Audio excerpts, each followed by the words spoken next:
ഓരോ പ്രവാസിയുടെയും ജീവിതം ഇതൊക്കെ തന്നെയാണ്.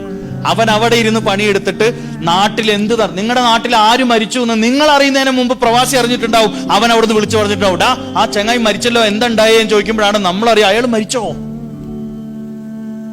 കാരണം പ്രവാസിയുടെ കെയറിങ് അത്രയാണ്. പ്രവാസിയുടെ കട്ടിലിന്റെ അടി എന്ന് പറഞ്ഞു കഴിഞ്ഞാൽ, പ്രവാസി താമസിക്കുന്ന കട്ടിലിന്റെ അടി എന്ന് പറഞ്ഞ ഒരു സ്റ്റോർ റൂമാണ്.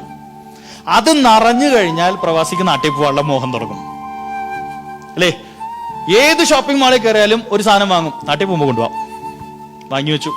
ഓഫറിൽ ഒരു ഫ്രൈങ് പാൻ കിട്ടി, നാട്ടിൽ പോകുമ്പോൾ കൊണ്ടുപോകാം, എടുത്തു വെച്ചു. ഒരു ലൈറ്റ് കണ്ടു, നാട്ടിൽ പോകുമ്പോൾ കൊണ്ടുപോകാം, എടുത്തു വെച്ചു. വീടിന്റെ മുക്കും മൂലയും ആ മനുഷ്യനറിയാം. നാട്ടിലേക്ക് വരുമ്പോ ഉപ്പയ്ക്ക് സാധനങ്ങള്, ഉമ്മയ്ക്ക് സാധനങ്ങള്, ജ്യേഷ്ഠന് സാധനങ്ങള്, അനുജന് സാധനങ്ങള്, അപ്പുറത്തെ വീട്ടിലത്തെ കൊച്ചുങ്ങൾക്ക് വരെ ചോക്ലേറ്റ്. ലിമിറ്റഡ് ആയ ശമ്പളത്തിൽ നിന്ന് പിടിച്ചു വെച്ച്